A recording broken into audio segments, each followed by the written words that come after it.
मैं अपने गुरु भगवान शिव को अपना प्रणाम निवेदित करता हूँ।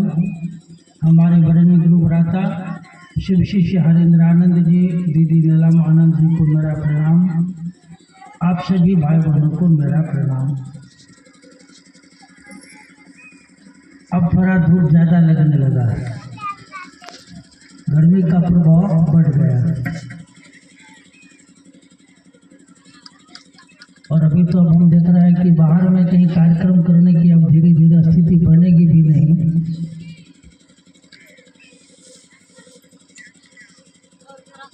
आपके इस इलाके में बहुत वर्षों से शिव गुरु की बात चल रही है। याद है मुझको, हम रोहियार बंगलिया आए थे 95-96 और 97-98 के बाद नहीं आया। जो बात अभी हमने आपने सुना है और सुन रहे हैं विभिन्न जगहों पर, कहीं भी आप जाएंगे बिहार का तो कोई ऐसा टोला आपको नहीं मिलेगा जहां भगवान शिव की शिष्यता की बात नहीं होती। भारत के विभिन्न राज्य में आपको मिलेगा, ऐसे लोग मिलेंगे जो कहते हैं कि मैं शिव का शिष्य हूँ, शिव मेरे गुरु हैं, शिव आपके भी गुरु हो सकते हैं। आपके लिए हमारे लिए कुछ यह नयापन है जरूर, क्योंकि हमारे समाज में, हमारे इलाके में जो परंपरा बहुत पूर्व से स्थापित है, जो परंपरा चल रही है, उस परंपरा से अलग हटकर कुछ करना थोड़ा कठिनाई होती, परेशानियां होती है। अभी भी हमारे गांव घर में बूढ़े बुजुर्ग लोग हैं, ज्ञानी लोग बोलते हैं, एक बात बोलते हैं, कहते हैं कि लीके लीके गाड़ी चले। क्या है ये कहावत? बाबा सबको पता होगा। कहा जाता है लीके लीके गाड़ी चले, लीके चले सपूत, कपूत, सपूत नहीं कपूत, और लीक छाड़ के तीन चले। का तीन ऐसा तीन आदमी है जो किसी बना हुआ लीक पर नहीं चलता है। कौन कौन? शायर, शायरी करने वाला, शेर। शेर जब चलता है और देख रहा है कि किसी जानवर का, आदमी का कहीं पाँव का छाप पड़ा हुआ है, तो शेर समझ जाता है कि इस होकर के कोई गया है, आगे खतरा है, और उस सड़क पर वह नहीं चलेगा। और कहा सपूत, यानी आपको इस जीवन को जीने के लिए अपने लिए मार्ग खुद बनाना पड़ता है, कोई मार्ग आपको बना करके नहीं देगा। हर व्यक्ति के जीवन जीने का तरीका अलग अलग है, हर व्यक्ति का कर्मफल अलग अलग है। अभी आप देखेंगे हर घर में, गाँव में, टोले टोले में बच्चे लोग गए हैं नौकरी में, किसी दो आदमी के यह जो अंगूठा का निशान है मिलता है, दो आदमी का अंगूठा का निशान एक जैसा नहीं मिलेगा। यानी किसी भी दो आदमी के अंगूठे का निशान एक जैसा आपको नहीं मिलेगा। किसी भी दो आदमी के आंख का जो पुतली है, इसका निशान एक जैसा नहीं मिलेगा, अंतर है। आदमी तो देखने में लगता है एक जैसा, लेकिन अंगूठे के निशान में अंतर किसने किया? आंख की पुतली में अंतर है, किसने अंतर कर दिया है? किसी ने बनाया है आदमी को, किसने रचना की है, और वह जो रचनाकार है वह इस मूर्ति को उसने जो बनाया है, यह मूर्ति अपना कर्म करके आया है। यह मूर्ति जैसा कर्म करके आया है, कर्म के अनुकूल ही इसको गढ़ा है। कोई गोरा है, कोई काला है, कोई बड़ा है, कोई छोटा है। किसी के जीवन में सुख है, किसी के जीवन में दुख है, कोई अमीर घर में पैदा हुआ है, कोई गरीब घर में पैदा हुआ, और हर व्यक्ति अपना कर्मफल लेकर के आया है इस धरती पर। यहाँ कोई पूजा करता है तो कोई चोरी करता है, कोई साधु है तो कोई यहाँ चोर है।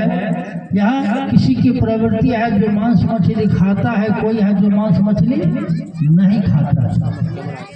जब दो आदमी के अंगूठे का निशान एक जैसा नहीं मिलेगा, जब दो आदमी के आंख के पुतली का निशान एक जैसा नहीं मिलेगा, तब आप क्या उम्मीद कर रहे हैं कि एक ही परिवार में यदि 5 सदस्य या 10 सदस्य है, हर आदमी का स्वभाव व्यवहार लक्षण एक जैसा होगा? नहीं होगा।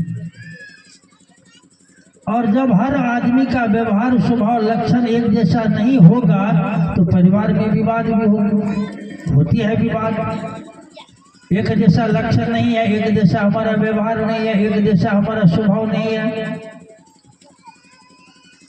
हम आदमी बनकर आए धरती पर और इस आदमी के रूप में मेरे जीवन में जो कुछ भी हो रहा है, कभी मुझको अच्छा लगता है, कभी मुझको बुरा लगता है। हम अच्छा तो चाहते हैं जीवन में, लेकिन बुरा चाहते नहीं। चाहत रहती है कि सब दिन मेरा जीवन ठीक ठाक रहे, मेरे जीवन में परेशानियां कम हो, उलझन कम हो, हमारा समय ठीक ठाक गुजर जाए। हमारी आपकी चाहत यही रहती है। और जो हमारी आपकी चाहत है, इस चाहत को भगवान भी नहीं बदल सकते।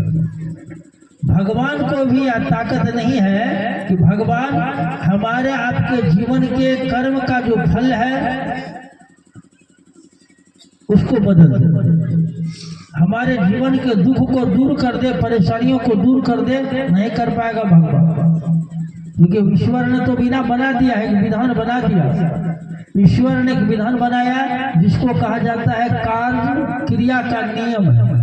आप जैसा कर्म करेंगे, कर्म के अनुकूल क्या फल मिलनी चाहिए, उसने एक विधान बना दिया, एक नियम बना दिया है। इसीलिए हमारे यहाँ हमारे साधु संतों ने लिखा है, कहा है कि हानि लाभ जीवन मरण नहीं है। याद है किसी को? आप लोगों को क्या है?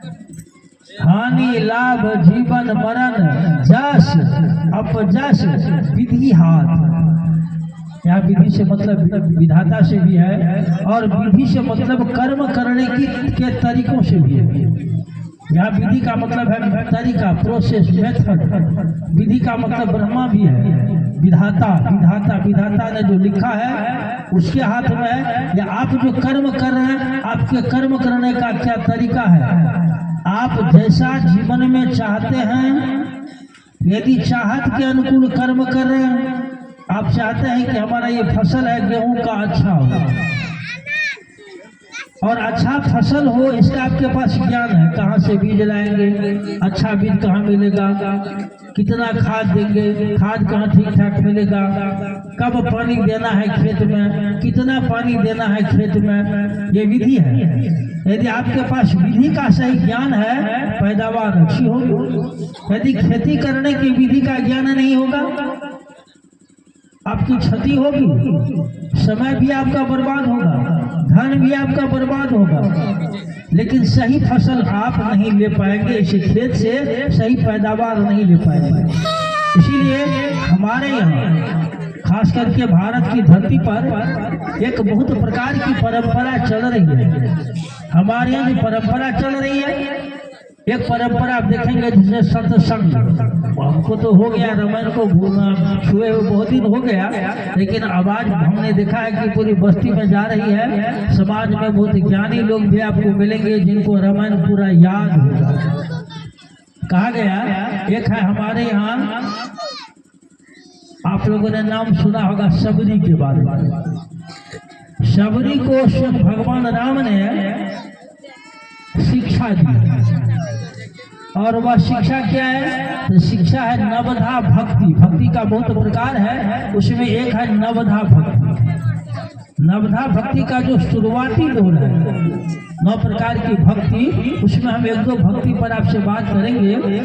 कहा भगवान राम ने सबरी को, यह सबरी ये 9 प्रकार की भक्ति होती है, और ये जो 9 भक्ति है, कहा 9 में से यदि एक भी किसी को मिल जाए, एक प्रकार की भी भक्ति यदि किसी के पास हो, तो उसका तो उद्धार होना ही होना है, कल्याण होना ही होना है। उसमें 1-2 पर आपसे हम बात करेंगे। क्या कहा पहला भक्ति क्या है? कहा प्रथम भगत संतन करि संगा। पहला भक्ति में क्या है? संत की संगति करो, संत की संगति करो। क्यों करो संत की संगति? इसीलिए कि संत को कहा गया कि संत और ईश्वर दोनों है एक। आप बात को गौर से सुनेंगे, आवाज बड़ी दूर भी जा रही है। का संत में और ईश्वर में कोई अंतर नहीं है। संत में और ईश्वर में कोई अंतर नहीं है। संत की तुलना की गई है ईश्वर से। कहा है भगवान राम सबरी को पहले संत की संगति करो। ये भगवान राम का उपदेश है, पहला भक्ति। क्यों करो? क्योंकि संत को ईश्वर के बारे में ज्ञान है।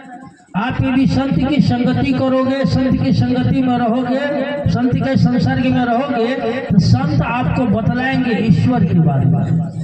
संत आपको समझाएंगे ईश्वर के बारे में, भगवान के बारे में। ये भगवान है, भगवान से मिलोगे तो ऐसे होगा, भगवान से मिलोगे तो ऐसे होगा।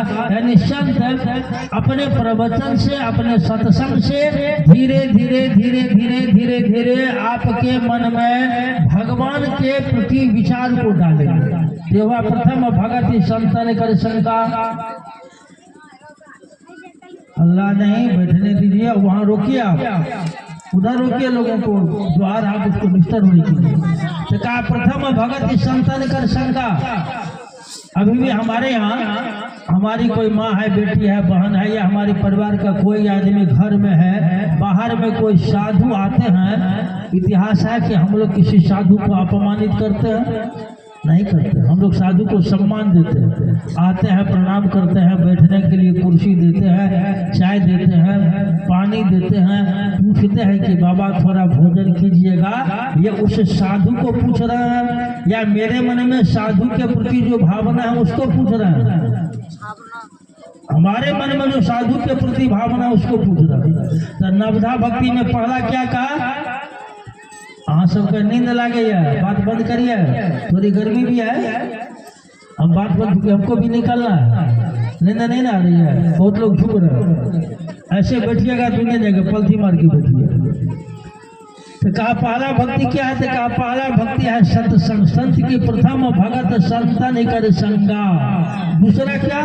का दूजे रति मम कथा प्रसंगा। दूसरी भक्ति है वह जो संत के द्वारा जो कथा कही जाती है, जो प्रवचन दी जाती है, आप उसको ठीक से सुनिए। दूसरा। और तीसरा क्या? तीसरा में कहा गुरु पद पंकज सेवा। यह तीसरी भक्ति। तीसरी भक्ति में आ गया गुरु। अब गुरु को पकड़ेंगे। आप गुरु को पकड़ेंगे तो गुरु क्या करेंगे? गुरु करेंगे क्या? तो कहा गुरु पद पंकज सेवा। बीच में घुस गया गुरु। ये मैं नहीं बोल रहा हूँ, आपका रामायण बोल रहा है। समाज में जो कोई साधु संत महात्मा लोग आपको मिले, कोई रामायणी मिले, उनसे पूछिएगा कि बाबा हमको ये नवधा भक्ति के बारे में जरा ठीक से समझाइए। और समझाएंगे आपको। ऐसा थोड़ा है कि कोई बाबा या हमको अपनी तरफ से समझा रहा है। हमारे यहाँ तो बहुत बात लिखा गया, बहुत बात दी गई है। और जैसे दूसरी भक्ति के बाद आ जाता है गुरु। तीसरी भक्ति गुरु पद पंकज सेवा। अब आपको गुरु है ना, गुरु तलाशिए। गुरु को तलाशने से भी नहीं होगा। आप गुरु से अपना संबंध बनाइए, आप गुरु से अपना रिश्ता बनाइए, आप गुरु से जुड़िए, अपने मन को गुरु के आश्रय में ले जाइए, या गुरु से ऐसा संबंध बनाइए तो गुरु खुद आपको अपने आश्रय में रख ले। बात को गौर कर रही है। गुरु को तलाशना, गुरु को ढूंढना यह काम है आपका और हमारा।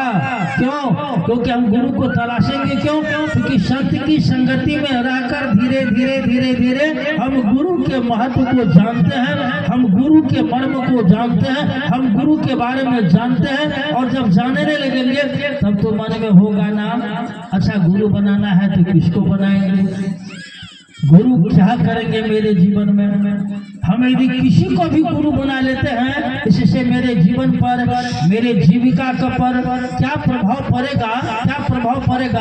आप जब इसके बारे में सोचेंगे तब तो गुरु की तलाश शुरू होगी कि नहीं होगी।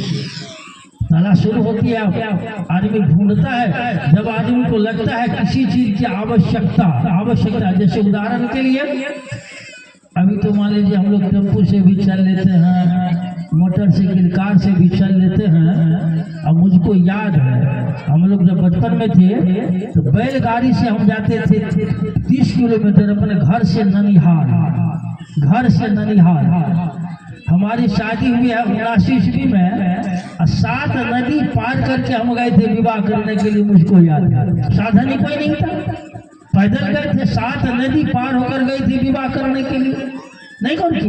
अब धीरे धीरे साधन बना, आवश्यकता जैसे जैसे महसूस हुआ, आवश्यकता के अनुकूल खोज भी हुई, और जैसे जैसे खोज हुई, खोज के मुताबिक बन गया साइकिल, बन गया मोटरसाइकिल, बन गया कार, बन गया बस, बन गया हवाई जहाज। जिस आदमी के पास जितनी सामर्थ्य है, अपने सामर्थ्य के अनुकूल आदमी अपने जीवन में साधन लेता है कि नहीं लेता है। जिसको सामर्थ्य है साइकिल का, साइकिल पर चल रहा है। अब बैलगाड़ी कहीं मिलता है, बैलगाड़ी।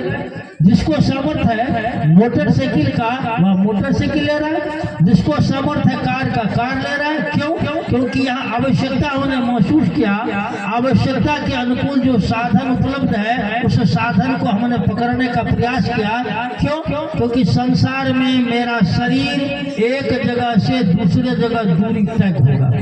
अभी हमको आना था सहरसा से, पूछा हमने शिव शंकर जी को, मनोज जी सबको कि हम वहाँ जाएंगे कैसे। तो लोगों ने कहा कि भैया कार से आ जाइए। तो हम फिर रास्ता का पता कि इन लोगों की तो आइडिया भी नहीं था। हमको लगा कि कार से जाएंगे दिक्कत हो जाएगी। फिर हमने पूछा कि हम करवा मोड़ होकर के आ सकते हैं कि नहीं, नवादा होकर आ सकते हैं कि नहीं, उधर भी नदी पर पार करना पड़ेगा। अंत में हमने निर्णय लिया कि नहीं, हम ट्रेन से आएंगे, उतरेंगे हम धमारा और वहां से चले जाएंगे। ढूंढा हमने, रास्ता की नहीं ढूंढा, रास्ता हमने ढूंढा है, तलाश किया। आगे करवा सॉरी धमारा उतरे, तुरंत आ गए आपके यहाँ। ठीक इसी प्रकार यहाँ हमारा शरीर एक जगह से दूसरे जगह जा रहा है, और जब आप घुसेंगे गुरु शिष्य की दुनिया में, तो आप लोग ध्यान थोड़ा इधर दीजिए। जब आप घुसेंगे गुरु और शिष्य की दुनिया में, कोई भी आपका गुरु हो, आप किसी भी गुरु के शिष्य हो, गुरु हमारे शरीर को लेकर कहीं जाएंगे। बोलिए आप लोग। जब गुरु शिष्य की दुनिया में घुसेंगे तो गुरु मेरे मन को न यात्रा कराएंगे। मेरा जो मन है, मेरे मन को न जोड़ेंगे भगवान से, मेरे मन को न जोड़ेंगे भगवान राम से, भगवान कृष्ण से, बजरंग बली से, भगवती से, या शिव से, या जो मेरा इष्ट होगा मेरे इष्ट से। शरीर तो नहीं जुड़ेगा, जुड़ेगा शरीर, शरीर नहीं जुड़ेगा, जुड़ेगा मेरा मन। और यहाँ गुरु शिष्य की यात्रा में शिष्य का मन यात्रा करता है, शिष्य का मन जुड़ता है, मन में विचार पैदा होता है, मन में भाव पैदा होता है, उसी मन में प्रेम पैदा होता है। प्रेम विचार को भी मैं आपको समझा सकता हूँ, भाव भी और प्रेम भी समझा सकता हूँ। एक ही मेरा मन है, आप घर में बैठे हुए, और घर में बैठे बैठे आपने कभी विचार किया? क्या विचार किया? बेटा मेरा है, पंजाब में रहता है, कैसे रहता होगा। अच्छा, उसका उम्र भी हो गया है 25 साल का, 26 साल का। अब की बार वो आएगा, एक सुंदर अच्छी लड़की देखते हैं, बेटा का विवाह कर देंगे। देखिए घर में बैठे हुए, और आपके मन में विचार चल रहा है कि मेरा बेटा है जो दिल्ली में रहता है, पंजाब नहीं है। बेटा के प्रति मन में प्रेम पैदा हुआ, और घर में बैठे बैठे आपने बेटा के लिए लड़की भी ढूंढना शुरू कर दिया, तलाशना।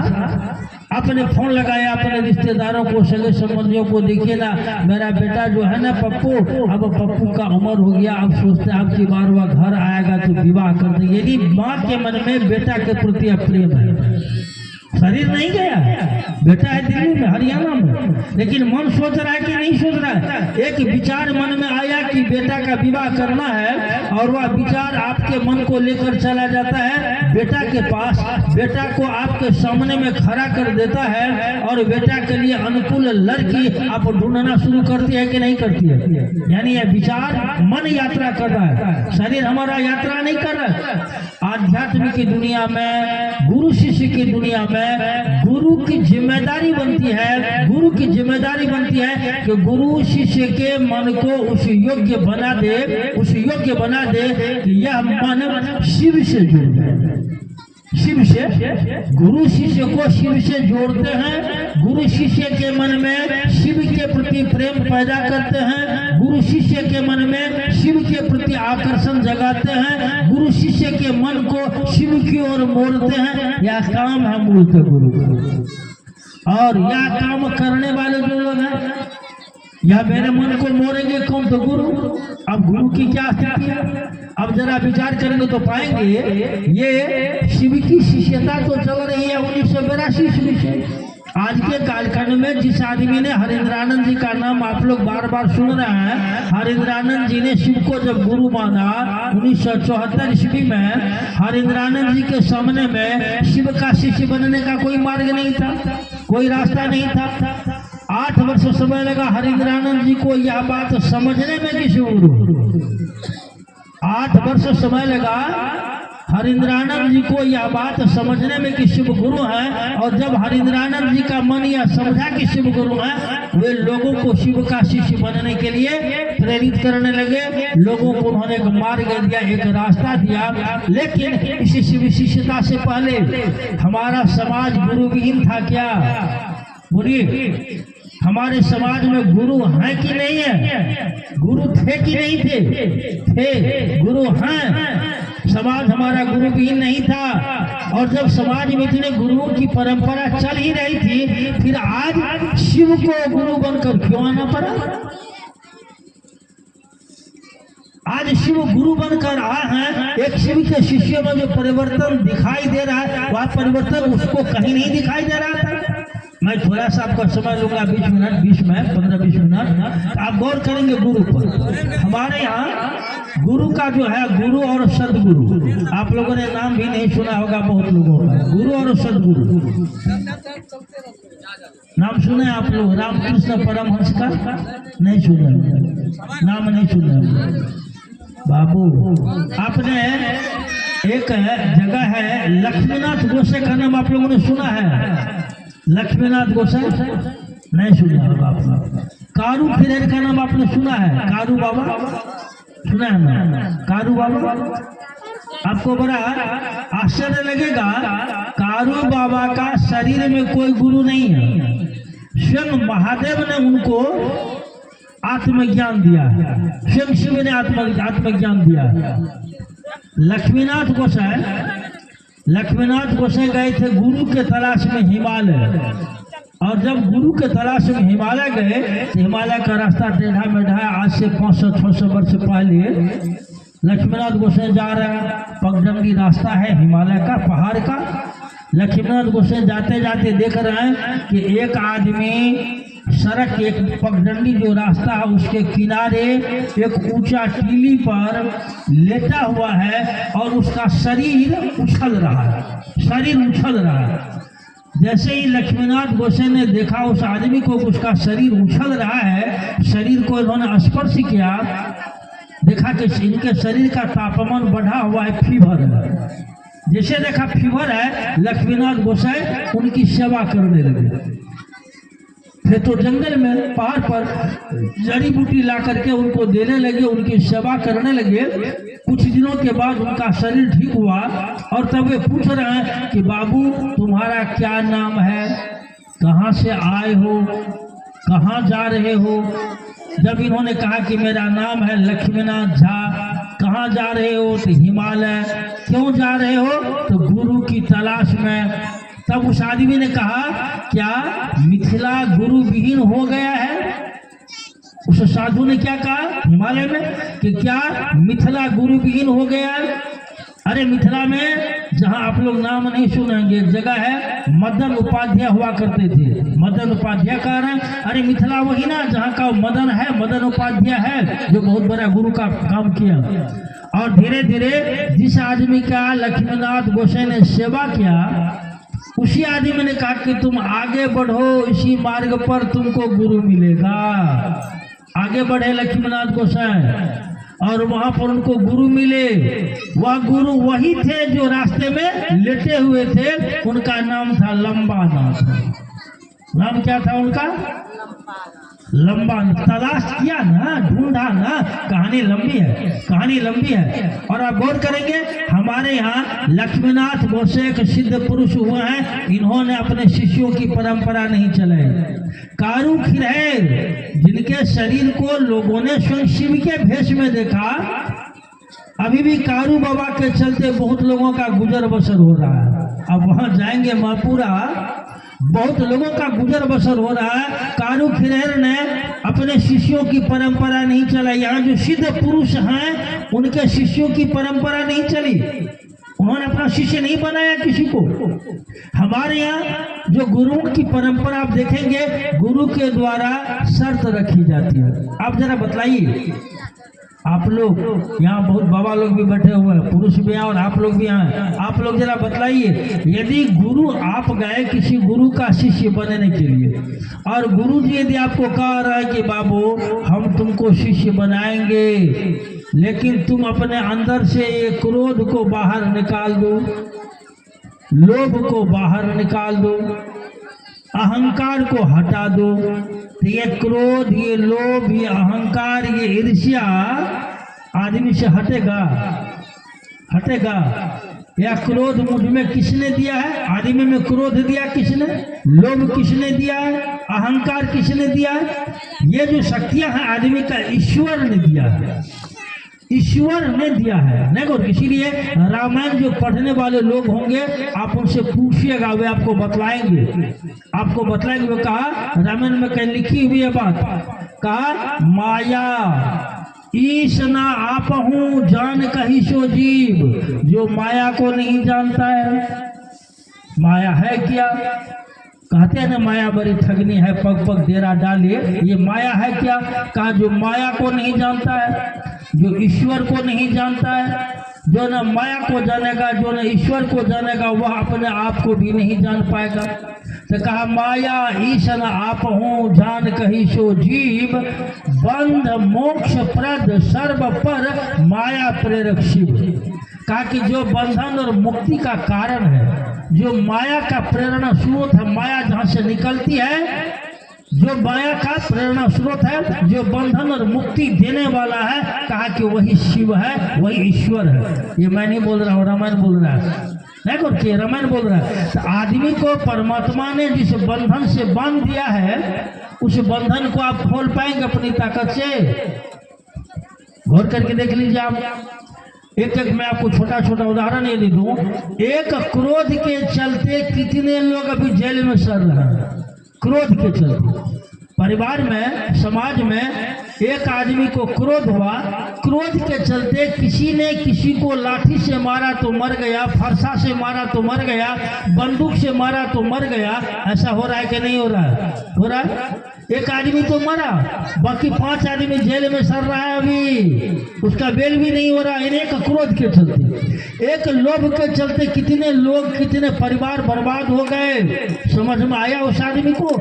या क्रोध मुझको कहाँ लेकर जाएगा, या लोभ मुझको कहाँ लेकर जाएगा, या ईर्ष्या मुझको कहाँ लेकर जाएगा, आदमी बर्बाद तो हो रहा है। या घृणा मुझको कहाँ लेकर जाएगा, आदमी बर्बाद तो हो रहा है। समझ में तो बातें नहीं आई। क्या हमारे समाज में पहले से ये सत्संग, ये प्रवचन, ये गुरुओं की परंपरा है कि ना? उस आदमी गुरु शिष्य में है किसी गुरु का, ऐसा नहीं कि वह गुरुमुख नहीं हुआ, वह गुरुमुख भी हुआ। इसीलिए आप गौर करेंगे तो पाएंगे भारत की धरती पर गुरु और शिष्य की जो परंपरा चल रही है, जहां शरीर में कोई गुरु है वहां शर्त रखी जाती है, प्रतिबंध रखा जाता है, और शर्त प्रतिबंध के अधीन हम किसी का शिष्य बनते हैं, शिष्य होते हैं। लेकिन मेरे मन में शिष्य का भाव पैदा नहीं होता है, मेरे मन में गुरु के प्रति कोई आकर्षण नहीं जगता है, हम शिष्य नहीं हो पाते। और जब शिष्य नहीं होंगे तो गुरु से मेरा संबंध नहीं बनेगा। जब गुरु से मेरा संबंध नहीं बनेगा, क्या गुरु मेरे मन को मोड़ पाएंगे ईश्वर की ओर, मोड़ पाएंगे भगवान की ओर? नहीं मोड़ पाएंगे। आज की ये शिव की शिष्यता है। शिव की शिष्यता में ऐसा कोई आदमी आपको मिला है जो कहता है कि महादेव कैसे गुरु होंगे, महादेव कब से गुरु बन गए? कहीं मिला है किसी को कहने वाला? कोई नहीं मिलेगा। क्योंकि सब आदमी को रामायण का ज्ञान है, महाभारत का पुस्तक का ज्ञान है, और सब यह समझ रहे कि महादेव तो गुरु हाइए हैं, शिव तो गुरु हाइए। ये गलत बात थोड़े है, ये गलत नहीं है। और आप गौर करेंगे तो देखेंगे, क्योंकि बलिहारी है इसलिए हरिंद्रानंद जी का हम लोग जो बार बार बोलते हैं हरिंद्रानंद जी, दीदी नीलमानंद जी, हरिंद्रानंद जी ने कहा कि गुरु का पद जाति धर्म संप्रदाय से ऊपर है। गुरु का काम ही है कि जो खराब मन है उस खराब मन को ठीक करना। जैसे धोबी का काम क्या, साफ कपड़ा को साफ करना कि गंदे कपड़ा को साफ करना? गंदा कपड़ा को साफ को तो नहीं साफ करेगा। हमारा मन खराब है, मन हमारा निर्मल नहीं है, हमारे मन में ईर्ष्या है, घृणा है, द्वेष है, अहंकार है, इसीलिए ना गुरु की जरूरत है। और गुरु कहा जाता है कि गुरु शिष्य के मन में प्रवेश लेते हैं, गुरु शिष्य के मन में प्रवेश लेकर मन का सफाई करते हैं। जरा बतलाइए, डॉक्टर बीमार रोगी का लोगों का इलाज करेगा कि स्वस्थ लोगों का? अरे जो बीमार है, रोगी है, उसको ना डॉक्टर इलाज करेगा, जो स्वस्थ है उसका इलाज करेगा क्या? नहीं करेगा। इसीलिए ये डॉक्टर का जो पद है या बीमारी का इलाज करता है, धोबी गंदे कपड़े को साफ करता है, शिक्षक बच्चे को पढ़ाते हैं, वकील का केस डील करता है। लेकिन जब आप किसी अच्छे वकील का वकील बनेंगे तब ना। रात मेरे यहाँ गुरु भाई आए थे, उनका कोई मुकदमा था। हमने कहा आपने जो वकील क्या है, आप वकील को बदलिए। तो कहा कि भैया किसको करेंगे? हाई कोर्ट में। हमने कहा आप वकील है, उसका फीस है थोड़ा ज़्यादा। तो कहा भैया हम इतना पैसा कहाँ से दे पाएंगे? देखिए, यानी अच्छा वकील आप करेंगे, संसार में फीस लगेगा कि नहीं लगेगा? वकील उसका फीस है, डॉक्टर फीस है, नहीं उनकी। यानी वकील का संबंध होगा मुवक्किल से, वकील को मुकदमा चाहिए। अब जो मेरा मुवक्किल है वह मुवक्किल चोरी करता है कि हत्या क्या है कि व्यभिचार क्या है कि वह मांस खाता है कि मछली खाता है, इससे वकील को मतलब है? वकील को नहीं, इससे नहीं मतलब है। वकील नहीं पूछता है क्लाइंट को।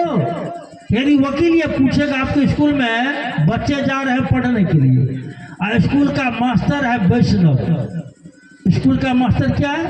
वैष्णव। उस गांव के सारे बच्चे हैं जो है शाकाहारी तो मांस मछली खाता है। वो मास्टर कहेगा कि बाबू रे हम तो छियो जन्म से वैष्णव, दूधा वैष्णव, हेलो तू सब तो माछ मूछ खाए छी, हम तोरा कोना के पढ़ेबो? कोई मास्टर बोलेगा? बोलिए। संसार में किसी विद्यालय में यदि कोई शिक्षक है और वह शिक्षक है दूधा वैष्णव, जन्म से कंठीधारी, आपका बच्चा जो मांस खाता है, मछली खाता है, बदमाशी करता है, और वह बच्चा गया विद्यालय में पढ़ने के लिए, मास्टर एडमिशन नहीं लेगा, पढ़ाएगा नहीं, स्कूल में बैठने नहीं देगा। अब जरा बताइए, यहाँ तो शिव गुरु की बात हो रही है, हम लोग तो बात कर रहे हैं कि यहाँ स्वयं ईश्वर है गुरु। और जब स्वयं ईश्वर गुरु है, शिव गुरु हैं, जहाँ स्वयं शिव गुरु होगा वहाँ कोई शर्त होगा, कोई प्रतिबंध होगा? नहीं होगा।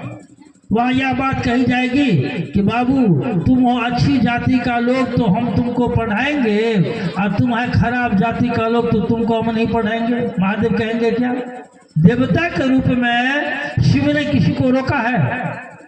ये कात्यायनी माँ भगवती है ना बगल में, कात्यायनी माँ के दरबार में वह आदमी भी जाता होगा जो मांस मछली खाता है, और वह भी जाता होगा जो मांस मछली नहीं खाता है। वह भी जाता होगा जो साधु है, और वह भी जाता होगा जो चोरी करके गया है। कात्यायनी महारानी किसी को रोकी है? महादेव जो देवता के रूप में आपको रोका है? कभी शिव ने आपको कहा है घर में आकर के कहीं, बाबू तू मांस खाता है, मछली खाता है, हम तुमको नहीं देंगे, हम तुम्हारा पूजा स्वीकार नहीं करेंगे? बाबू तुम तो साधु है, सज्जन है, हम तुम्हारी पूजा को स्वीकार नहीं करेंगे। शिव ने देवता के रूप में नहीं रोका, और शिव गुरु के रूप में रोक देंगे? शिव गुरु के रूप में लोगों को कहेंगे अरे अभागा तू तो आया मांस मछली खाकर, हम तुमको नहीं पढ़ाएंगे? बोलेंगे शिव? नहीं बोलेंगे, महादेव नहीं बोलेंगे। शिव का शिष्य बनने के लिए किसी भी प्रकार का कोई शर्त नहीं है, कोई शर्त नहीं है। आज ना आपके गांव में हम लोग शिव चर्चा कर लिया, याद है 1992 में हमने भगवान शिव को अपना गुरु माना था, और उस समय ये शिव चर्चा होती नहीं थी। कलाई में कंकण पहनने में लोगों को शर्म होती थी, लज्जा होती थी, कम लोग थे ही नहीं लोग उस समय। बस 3 आदमी थे पूरे बिहार में, पूरे भारत में उस समय साहब श्री हरेंद्र आनंद जी के बात को मानने वाले लोग, और उस समय तो चर्चा भी नहीं होती थी। और शुरुआती दौर में हम लोगों ने जब इस काम को शुरू किया था, आपको रोहियार बंगलिया के बहुत लोग रहते हैं सहरसा में, कुछ लोग तो मर गए हैं, अभी है कुछ लोग जिंदा। हाँ, उस समय उनके कलाई में कंकण होता था, कंकणों नहीं है, अब वो लोग कंकण खोल लिया। और शुरुआती दौर में हम लोगों ने ऐसे लोगों को शिव शिष्य बनाया, ऐसे लोगों के मन में ये विचार डाला कि शिव आपके गुरु हो सकते हैं, जो चोरी करता था, हत्या करता था, रोड पर गाड़ी छीनता था, डकैती करता था, दारू के नशे में सड़क के किनारे में रहता था लेटा हुआ। 92-93 की मैं बात कर रहा हूँ, 1992-93। उस समय सरकार भी इतनी नहीं थी सजग, प्रशासन भी सजग नहीं था, अपराध बहुत ज्यादा होता था विभिन्न जगहों पर, और हजारों ऐसे आपराधिक प्रवृत्ति के लोगों को हम लोगों ने शिव का शिष्य बनाया। हजारों दारू पीने वाले लोगों को हम लोगों ने शिव का शिष्य बनाया। क्यों? क्योंकि मेरा मन समझ रहा था यह आदमी यदि शिव का शिष्य बनेगा और यदि यह दारू छोड़ दिया पीना, इसको जानने वाला लोग कहेगा ना कि दारू कैसे छोड़ दिया, तो चिल्लाकर तो हम बोलेंगे अरे शिव को गुरु बनाया इसीलिए छोड़ दिया। जो आदमी हत्या करता है, चोरी करता है, व्यभिचार करता है, यदि वह आदमी शिव का शिष्य बनेगा, उसके आचरण में यदि परिवर्तन होगा, बदलाव होगा, तो लोग देखेगा ना, कहेगा ना अरे गजब है, पहले देखते थी तो दिन रात ही रहता था चोरी करने में, हत्या करने में, बदमाशी करने में, इसके आचरण में ये बदलाव कहाँ से आ गया, ये परिवर्तन कहाँ से आ गया? और लोगों में बदलाव हुआ, परिवर्तन हुआ। ऐसे लोगों के आचरण को देख करके समाज के लोग सोचने पर मजबूर हुए, सोचने पर विवश हुए, और तब लोगों में जिज्ञासा जगी, अरे ये गजब का परिवर्तन है, ये कहाँ से हो रहा है? कहा कि ये शिव का शिष्य हो गया, इसके गुरु महादेव होगा। यदि वहां हम शर्त रख देते तू चोरी करता है, हत्या करता है, मांस खाता है, मछली खाता है, पूजा करता है, पाठ करता है, तू ये सब छोड़ के आ जाओ, इस परिवर्तन को हम लोग देख पाते नहीं, देख पाते। ऐसे बड़े बड़े एक से परिवर्तन है, बदलाव है। इसीलिए यहाँ गुरु है शिव, कोई आदमी गुरु नहीं है। इसी शिव गुरु की बात को इस धरती पर लाने वाले जो व्यक्ति है, उनका नाम है हरेंद्र आनंद जी और दीदी नीलम आनंद जी। और हरेंद्र आनंद जी ने इस धरती के लोगों को शिव का शिष्य बनने के लिए एक रास्ता बना दिया। इस संसार के लोगों को शिव का शिष्य बनने के लिए हरेंद्रानंद जी ने एक मार्ग दिया है, एक विधियां दी है, एक तरीका दिया है। समाज का कोई भी व्यक्ति, महिला हो पुरुष हो, किसी भी महिला पुरुष, बाकी हम जाति की बात नहीं करेंगे।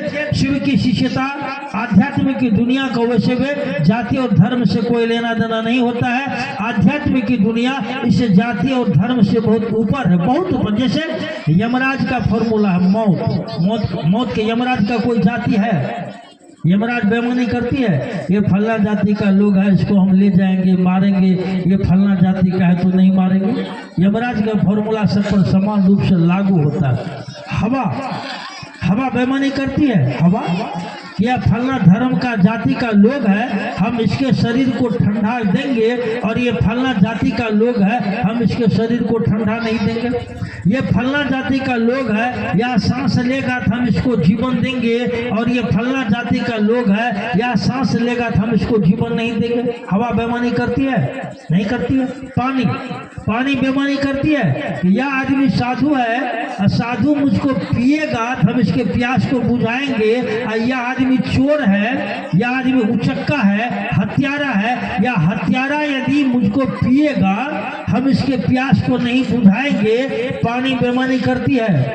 नहीं करती है। तब तो पानी को बेईमानी करनी चाहिए थी। पानी को गड़बड़ लोगों के प्यास को नहीं बुझाना चाहिए था।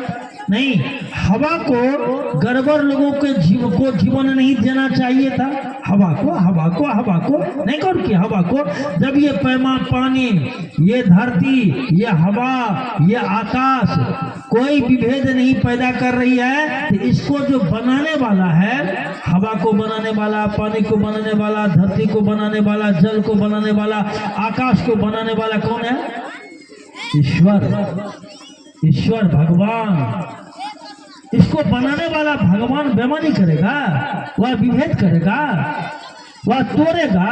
नहीं, वह तोड़ेगा नहीं, क्योंकि हमको सही ज्ञान नहीं है। हम उस भगवान ईश्वर के बारे में जान ही नहीं रहे। हम रामायण में खूब पढ़ते हैं दिन रात, बड़े भाग्य मानुष तन पावा, सुर दुर्लभ सद ग्रंथ गावा।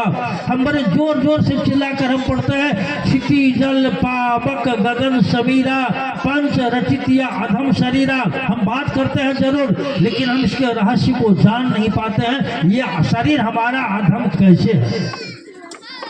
ये पंच तत्व का बना हुआ जो मेरा शरीर है, पंच तत्व, यही पंच तत्व, आकाश, हवा, अग्नि, जल और धरती, ये 5 तत्व से जो बना हुआ मेरा शरीर है, इस शरीर को किसी ने कहा कि यह अधम है। या कैसे अधम है?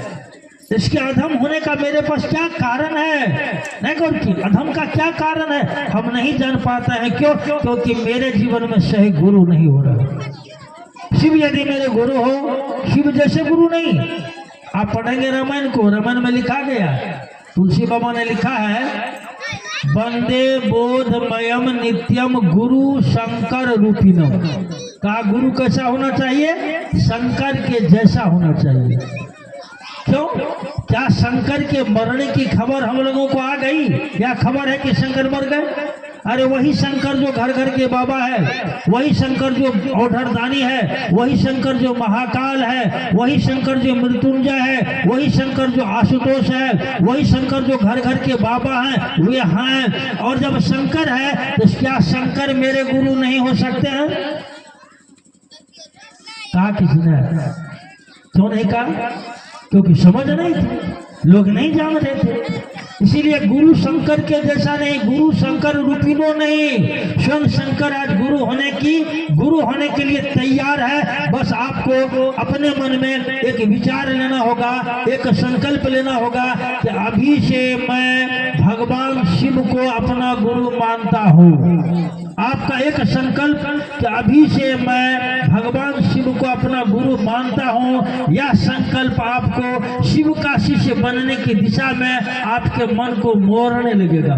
इस संकल्प पर आपको अपने मन को खड़ा रखने की जरूरत पड़ेगी, और अपने मन पर इस संकल्प को खड़ा रखने के लिए शिव से मन ही मन कहना पड़ेगा, हे शिव आप मेरे गुरु हैं, मैं आपका शिष्य हूँ, मुझे शिष्य पर दया कर दीजिए। यह कहने में कुछ नहीं लग रहा है, कुछ नहीं लग रहा है। हे शिव आप मेरे गुरु हैं, मैं आपका शिष्य हूँ, मुझे शिष्य पर दया कर दीजिए।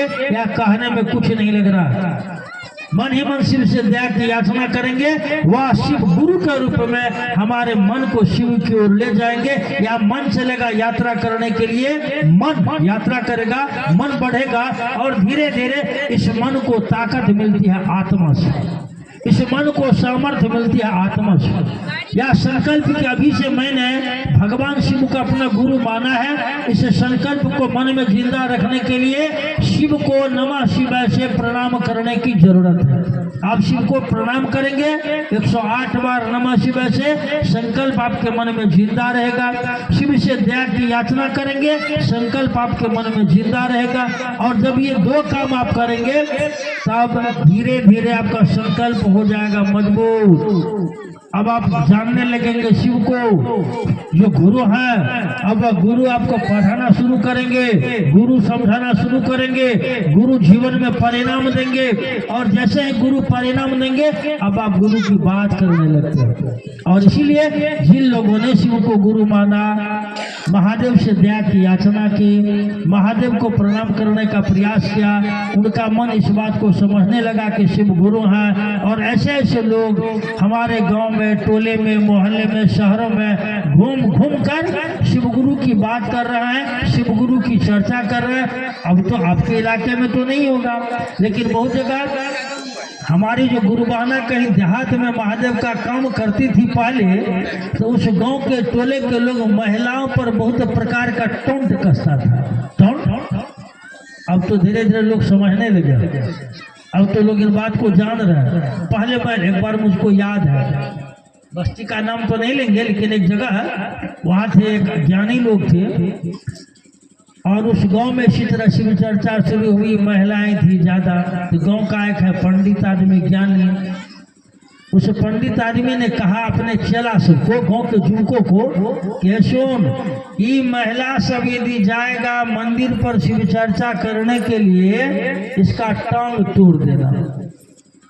वो आए गुरुबान हमको बोलने के लिए कि भैया जानते हैं तो क्या, तो मेरे गांव में फलना बाबा है, ताकतवर लोग हैं, सामर्थ्यशाली लोग हैं, और उसने कहा कि महिला यदि जाएगा चर्चा करने के लिए तो टांग तोड़ देंगे। तो हमने कहा अभी बोलबे नहीं किया, तो टांग तोड़े नहीं ना, तो नहीं, कि जब टांग तोड़ेगा तब बात कीजिएगा। और इसी बीच में महादेव कैसे ऐसी दया हुई कि जो बाबा बोले थे 4 दिन के बाद उन्हीं का टांग टूट गया। हमको फिर वो लोग बोली, तो गुरुबान सब जब आकर के होंगे, आपको इसमें खुशी नहीं ना हो रही है, प्रसन्न नहीं होनी चाहिए।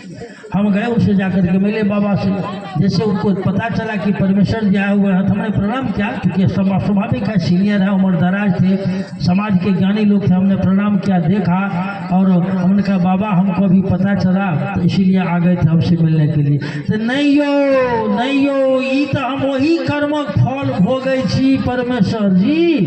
खाली बाबा की अरे वो जो अहाँ के गुरु वही सब जे जाइत रहे चर्चा करेले, तो हम एक जना कहलिए 5 छोरा के जे हरो ई सब जे शिव चर्चा करा जतो न तकरा सबक टांग तोड़ दिया। ये जो हम बात है बाबा नहीं आप फल नहीं भोग रहे हैं, आपका टांग टूटना था, हुआ ऐसा। तो देखिए आदमी ना समझी में तो बहुत बात करता है, लेकिन समझ करके किसी काम को करना या जीवन में बेहतर परिणाम देता है। समझ करके एक माँ घर में खाना बनाती है, समझ करके ना समझ में, एक माँ एक पत्नी घर में खाना बनाती है, समझ करके कि ना समझ के। एक किसान खेत में बीज डाल रहा है, समझ करके कि ना समझ में, है? समझ कर वह किसान समझ रहा है, नहीं।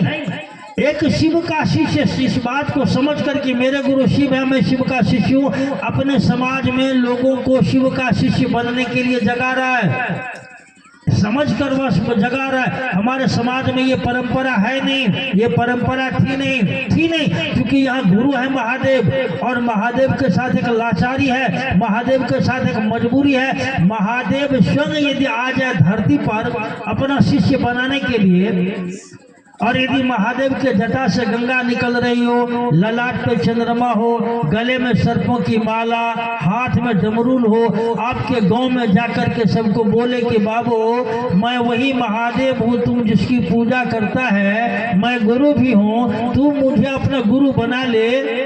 कितने आदमी मानेंगे? कोई मानेगा कि महादेव है? कोई कहेगा कि शिव है? सब कहेगा बाबा बाबा आबा आइए बैठिए। आओ भीतरे हंस रहा है कि बाबा जी आ कहे छे हम महादेव छी, बहु रुपया आबि गेले। हम लोग बोलेंगे बहु रुपया है, महादेव नहीं है। भरोसा करेगा कोई भरोसा नहीं करेगा। इसीलिए आज उस शिव के शिष्य होने की परंपरा शरीर में हरिंद्रानंद जी आए, हरिंद्रानंद जी को शिव ने सिखलाया, दीदी नीलम आनंद जी को शिव ने सिखलाया, और हरिंद्रानंद जी दीदी नीलम आनंद जी को ट्रेनिंग देकर शिव ने उनको आदेश दिया तुम जो करते हो जाओ लोगों को बोलो। करने के लिए हरिंद्रानंद जी दीदी नीलम आनंद जी आए, लोगों को शिव शिष्य बनाने लगे। शिव शिष्य बनने की अपने अनुभव के आधार पर उन्होंने एक प्रक्रिया दी, एक पद्धतियां दी। आज आप भी बोलते हैं उसी शिव की आवाज को, हम भी बोलते हैं उसी शिव की आवाज को। इस भारतवर्ष में कोई भी जो आदमी जो शिव गुरु की बात करता है, किसी भी व्यक्ति को शिव का शिष्य बनने के लिए प्रेरित करता है, ये आवाज है। हमारी आपकी आवाज में ताकत है, शिव की आवाज में ताकत है, शिव के शिष्य होने की, शिव को गुरु बनाने की। इसीलिए इसी शिव शिष्यता का हमारे समाज पर बहुत पॉजिटिव बेहतर प्रभाव दिखाई दे रहा है। किसी भी इलाके में हम लोग तो पूरे भारत भ्रमण करते हैं, कभी तो स्थिर नहीं रहते। कहीं भी आप जाएंगे शिव शिष्यता का हमारे समाज पर क्योंकि व्यक्ति पर प्रभाव पड़ रहा है। शिव शिष्यता को पहले धारित करेगा कोई व्यक्ति, समाज नहीं पकड़ता है। पहले पकड़ेगा एक व्यक्ति, 2 व्यक्ति, 4 व्यक्ति, 5 व्यक्ति, धीरे धीरे धीरे धीरे जैसे जैसे बात समझ में आती है अब 4 से होगा वही 10, 10 से होगा 1000। और शिव की शिष्यता से यदि व्यक्ति का कल्याण नहीं हो, लाइए मैं लिख करके दे देता हूँ, इस धरती पर किसी गुरु परंपरा में ये ताकत नहीं है जो व्यक्ति का कल्याण कर सकता है। यदि शिव की शिष्यता से कल्याण नहीं हो तो आपको जानना होगा शिव की शिष्यता को, पकड़ना होगा शिव की शिष्यता को। साहब श्री हरिंद्रानंद जी के द्वारा जो मार्ग दी गई है उस मार्ग का वो अपने जीवन में लागू करना पड़ेगा, उसका अनुसरण करना पड़ेगा।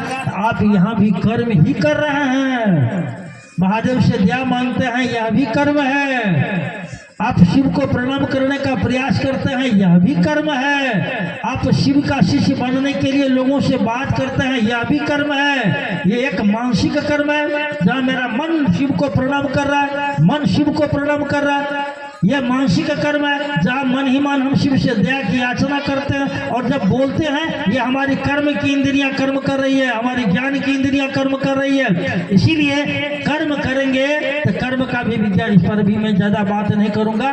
कर्म करेंगे, इशिजा जो कर्म है इस कर्म को कहा जाता है क्या, नहीं जान पाएंगे आप लोग। इस कर्म को करेंगे, इस कर्म को करने से धीरे धीरे धीरे हमारी प्रवृत्ति होती है सात्विक वैष्णवी, हमारी प्रवृत्ति होती है सात्विक वैष्णवी। वैष्णवी प्रवृत्ति से मतलब क्या? वैष्णवी प्रवृत्ति से यह मतलब नहीं है कि मैं मांस नहीं खाता हूँ, मछली नहीं खाता हूँ। वैष्णवी प्रवृत्ति से मतलब है हम कुछ भी खा रहे हो, कैसे भी जी रहे हो, किसी भी समाज में रह रहे हो, मेरे मन में किसी के प्रति ईर्ष्या पैदा नहीं हो रही है, घृणा पैदा नहीं हो रही है। वैष्णवी प्रवृत्ति का मतलब कि मैं किसी का अहित नहीं सोच रहा हूँ, किसी का अहित नहीं सोच रहा हूँ। यानी हमारा मन जब किसी के बारे में गड़बड़ नहीं सोच रहा है, वही प्रवृत्ति है, वैष्णवी प्रवृत्ति है। वैष्णवी प्रवृत्ति का मतलब ऐसा नहीं कि जो आहार है, आहार मांस खा छोड़ देने से हम तो वैष्णव नहीं हूँ। हमने देखा है एक से एक व्यक्ति है जो बराबर चंदन का टीका लगाता है, वो कहता है कि मैं बुद्धा वैष्णव हूँ, और उस आदमी के घर में कला होती है। गांव के लोग पूछते हैं कि की भला हो, की भला हो, तब तक में बेटा कह रहा है कि बाबूजी एखने हमारा कन्या का दूध थापर मार देखे। देखिए है वैष्णव, वैष्णव है, क्रोध क्यों आ जाएगा? हंस क्यों रहे आप लोग? ऐसा नहीं होता है क्या? हजारों पंचायती समाज में तो हमने क्या है, हमने क्या है। इसीलिए वैष्णवी प्रवृत्ति का मतलब है मन मेरा उस योग्य हो जाए, मन विष्णु के ताकत को धारित करे, मन विष्णु के सामर्थ्य को धारित करे, और मन मेरा विष्णु के ताकत को धारित करेगा। यह बिना शिवगुरु के दया का संभव नहीं है।